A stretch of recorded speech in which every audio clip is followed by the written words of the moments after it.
Bonjour, chère mère. Comment vous allez? Vous ne m'avez pas répondu. Bonjour, chère mère. Ah, j'ai répondu, bonjour éclaireur. Que la paix du Seigneur soit sur vous. Amen, amin. Vous voyez comment je suis bon, non? En fait, j'ai un bon cœur. En Éclaireur. fait, en fait j'ai un bon fond. Non, éclaireur, il n'y a pas de souci. On dit, qui aime bien, châtie bien. C'est ça, non? Non, en fait, j'ai un bon fond. Voilà. Et hier, là, il y a des gens qui vous critiquaient, vous et puis Mère Blanc. Moi, je les écoutais, mais je n'ai rien dit. Hein. Donc là, laissons ça comme ça. Il y a l'intelligence artificielle souvent qui fabrique des voix. Mais moi, je respecte mes parents. C'est ce que la Bible et le Coran dit. Hein. C'est ça. Donc, si vous avez... Mais de toutes les façons, on en a parlé, mais on va se racheter, Mère Blanc et moi. Éclaireur, même si c'est une voix artificielle, et puis vous substituer à éclaireur, c'est pas grave. On le sait. On va se racheter. Comment allez-vous, chère mère? Ça va, Dieu je vais merci. bien, Dieu merci. merci. Merci de me donner la parole. Éclaireur, en tout cas, merci. Merci beaucoup pour le boulot que vous avez effectué toute la semaine durant. Bon, j'ai regardé les directs en différé parce que compte tenu du fait que j'ai repris le travail, c'est très intense. Je ne pouvais pas aux heures que vous faites le direct. Mais en tout cas, j'ai bien rigolé. Hein. C'était quoi le jour de la voix du militant. Voilà. Mais je fais un coucou à toutes mes mamans, toutes les belles dames de la plateforme. Restons dans la dynamique collective. Voilà. Donc, on vous aime, nous vous aimons toutes. Et puis, je n'oublie pas les Chao. Hein. Merci pour le combat. Vraiment, big up à Mère Sally. Voilà, parce qu'elle fait un énorme travail aussi. Il faut pas l'oublier. Donc, mais vous voilà. aussi, vous en faites autant parce que c'est vous qui écrivez les thématiques aussi pour le TikTok et autres. Et souvent, si vous faites des contributions, et il y a le roi du printemps et les Sénéfaux qui voulaient venir vous insulter ici. Ils ont commencé. Mais c'est moi, je vous ai défendu ici comme la bataille de Kilina. Et tout le monde a vu, tout le monde est mon témoin ici. C'est vrai que oh merci, c'est gentil. Franchement, nous formons une très belle famille. C'est un travail d'ensemble. Gardons le cap, continuons. Et face à cette opposition sur laquelle je vais me défouler, une opposition. J'oublie pas de saluer tout le monde hein, si je l'ai pas fait. Voilà, donc une opposition vraiment nuisible, toxique, arrogante, haineuse, jalouse, improductive. En tout cas, aujourd'hui, ce sont des mots. Les qualificatifs ne manquent pas, hein, vraiment pour vraiment qualifier sans faire de tautologie cette opposition, vraiment cette opposition de merde qui ne veut pas aller aux élections, qui n'a d'autre plan que de créer la psychose dans le pays, de créer le chaos, la chienlit.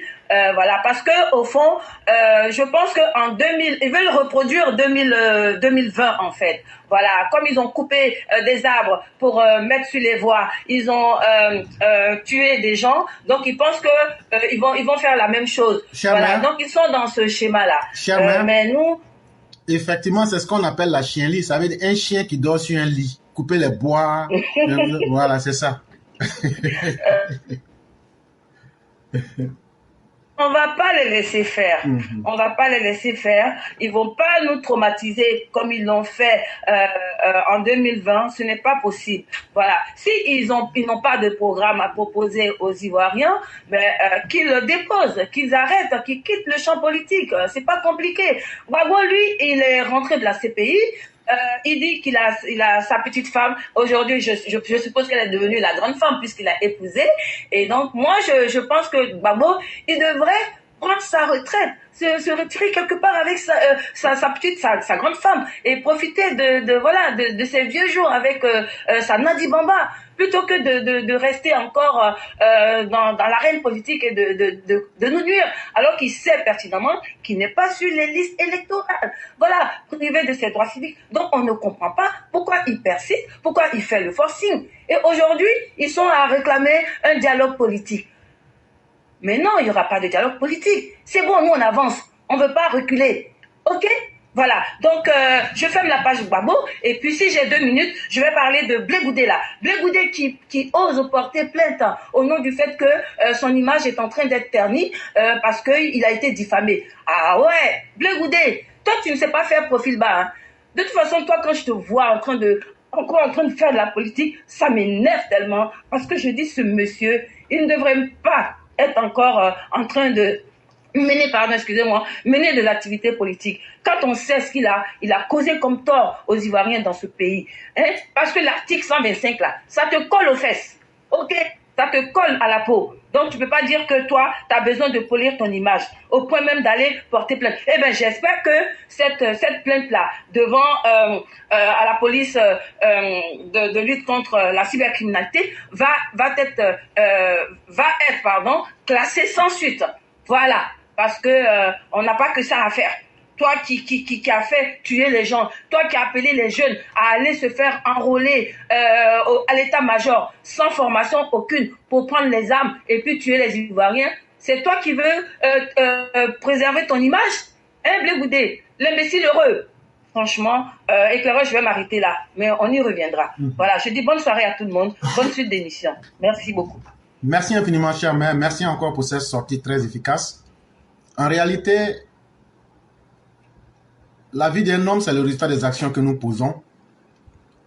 Jésus a été accusé de vouloir ravir le poste de Ponce Pilate. Les pharisiens, les Philistins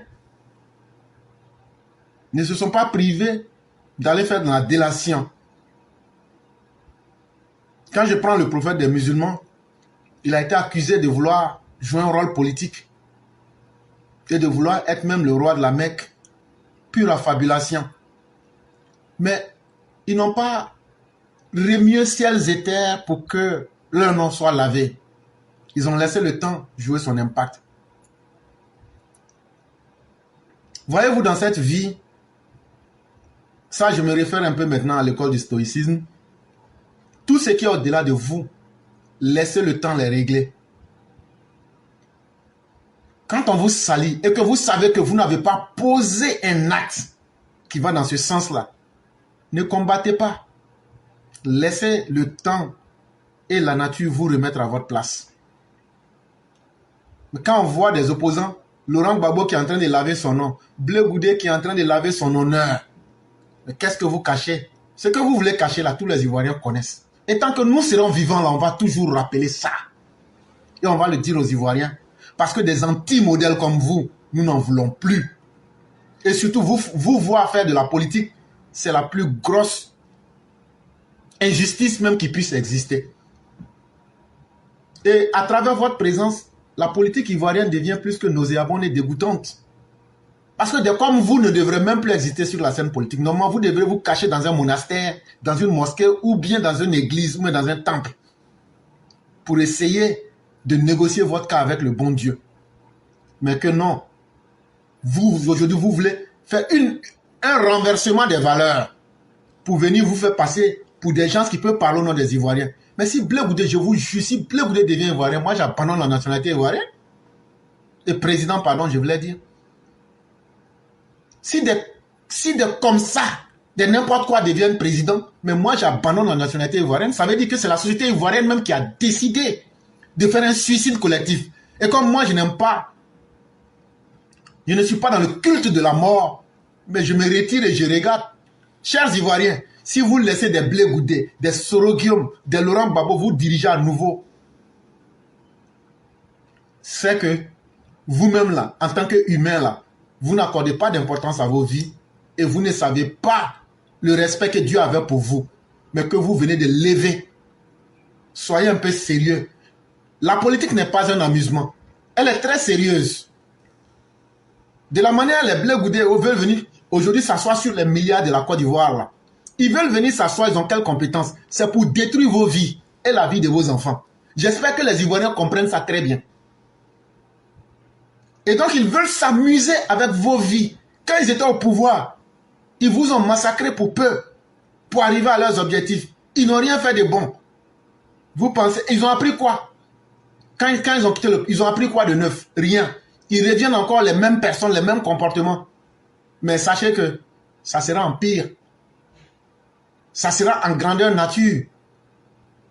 Et donc si vous voulez vous amuser avec vos vies là, tous les 4 ans qu'on a passé là, on vous regarde dedans. Non, on va laisser ça. Et puis on va passer à autre chose de nos vies.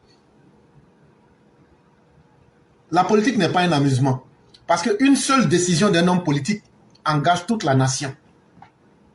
Et donc là, une mauvaise décision, c'est tous les Ivoiriens qui en paient le prix. Mais quand un bon politicien prend une décision, ça arrange aussi tous les Ivoiriens. Choisissez les bons hommes politiques. Chers maîtres, c'est ce que je voulais ajouter et vous dire merci.